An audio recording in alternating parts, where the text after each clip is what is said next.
Every empire makes the same promise: submit and you will be spared. It is the oldest deal in politics, obedience purchased with the threat of the sword.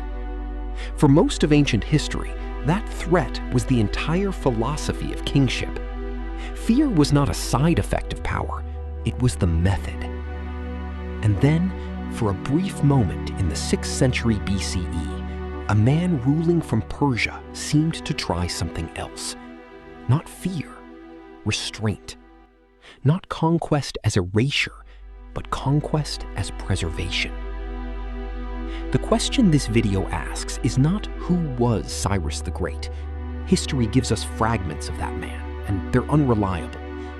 The real question is harder, and it's still unresolved 25 centuries later. Is it possible to hold absolute power and still be good? Or is mercy, when wielded by a king, simply cruelty wearing a gentler mask? Cyrus is the best test case the ancient world ever gave us. Start with the artifact everyone knows, the Cyrus Cylinder, a clay drum buried in the foundations of Babylon, on which Cyrus declares that he freed the oppressed, restored the temples, returned exiled peoples to their homes. Modern retellings love to call this the world's first human rights charter. That claim collapses under scrutiny. It's a genre, not a revelation. Kings had written variations of this same text for 1,000 years before Cyrus. It was liturgy for conquerors, a formula for telling a god's priesthood. I am the rightful king, not a violator of your order. So here is the first real philosophical problem Cyrus presents us with. And it is not really about Cyrus at all. It's about the nature of virtue performed for an audience. If a king is merciful because mercy is expected of him, because the priesthood of a conquered city demands the language of restoration before they'll accept him, is that mercy real? Or is it simply the shape that self-interest takes when it must pass through the shape of custom? Compare this to a much older idea, one that shows up independently in nearly every ethical tradition: the difference between the virtuous man and the man who merely acts virtuously. Aristotle would later insist that true virtue requires acting rightly for its own sake, not for reputation. By that standard, a cylinder written explicitly to be read by Babylonian elites, a piece of political theater buried in a wall, fails the test before it even begins. And yet, something in this feels too clean, too easy. Because the deeper you sit with it, the more you realize almost no act of political mercy in history passes that test. Every king who spared a city knew he was being watched. Every act of restraint by someone with total power is, by definition, also a performance of that restraint. Which means either no ruler in history has ever been virtuous, or we need a better definition of what virtue in power actually looks like.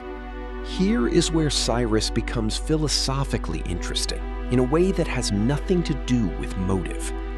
Look past the question of why he did what he did, and look instead at the structure of what he built. The Achaemenid Empire did not attempt to erase the identities of the people it swallowed. Egyptian priests kept their temples. Babylonian judges kept their courts. Ionian Greek cities kept fragments of self-governance. Cyrus ruled the largest territory the world had yet seen, not by tightening the leash, but by deliberately leaving it loose. This is a genuinely radical political idea, whatever its origin. Every empire faces the same design problem. How do you hold together people who share no language, no god, no history, and no reason to trust one another? The Assyrians before Cyrus answered this with terror, mass deportation, calculated brutality, a policy of making resistance so unthinkable that obedience became reflex. Cyrus's empire answers the same design problem completely differently. Give local elites enough autonomy that they have more to lose from revolt than from loyalty. It's not virtue as sentiment, it's virtue as architecture, a system built so that decency is also the load-bearing wall.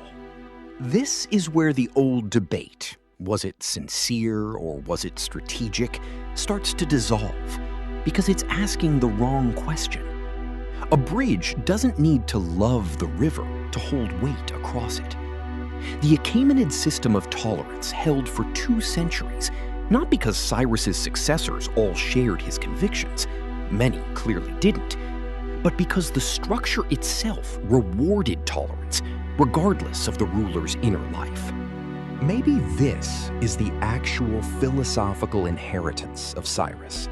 The realization, centuries before anyone wrote it down as theory, that just governance doesn't require good men. It requires good incentives. That single idea, that virtue can be engineered into a system rather than hoped for in a soul, is arguably more radical than any Cylinder inscription. A century after Cyrus's death, a Greek soldier philosopher named Xenophon wrote a book about him, the Cyropedia. And here the story stops being about Cyrus at all and becomes about something stranger, the way we use the dead to argue with the living. Xenophon's Cyrus is barely historical. Most scholars now read the Cyropedia as political philosophy, wearing the costume of biography. Xenophon using a half-remembered Persian king as a blank canvas to argue in Athens about what leadership should look like. Persuasion over force, discipline over indulgence, respect for the conquered. And it worked. 2,000 years later, Thomas Jefferson kept multiple copies of this book in his library, not as history, but as a manual on how to hold power without becoming corrupted by it. Here is the deeper philosophical current running underneath all of this. Cyrus, as an idea, has been almost infinitely reusable precisely because so little about the real man survives. Every era gets to pour its own definition of good ruler into the same empty vessel and call it history. Persian priests made him an instrument of restored order. Jewish scripture made him nearly messianic. Greek philosophers made him a case study in discipline. Enlightenment statesmen made him a model of restrained republican virtue.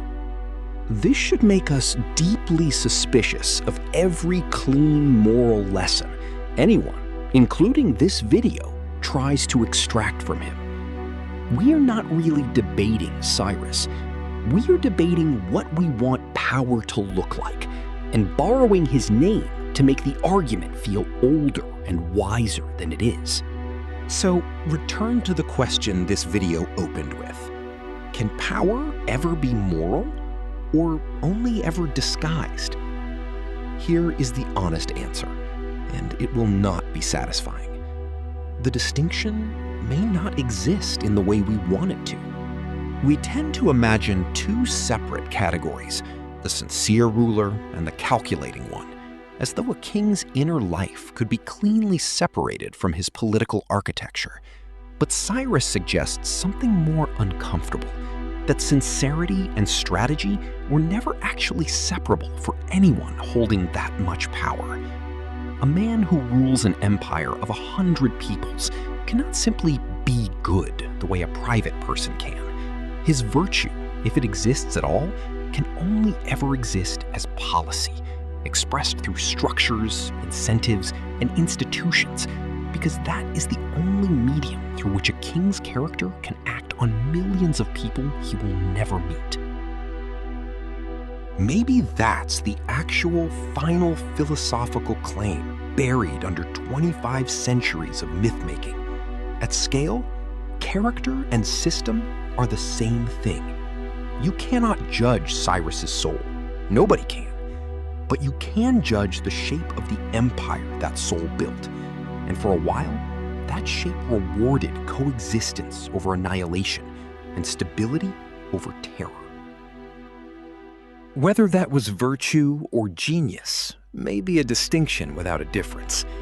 Perhaps the most honest thing we can say is this: Cyrus understood something that most conquerors before him did not, that an empire held together by respect, even manufactured respect, will outlast one held together only by fear. 25 centuries later, we still haven't produced a cleaner answer than that. If you think that answer is too uncertain, that a channel about history should be able to just tell you whether Cyrus was good or not, I'd push back on that instinct. The uncertainty is the finding. Subscribe to Deltos Itihash for more explorations of the ideas empires were built on, not just their timelines.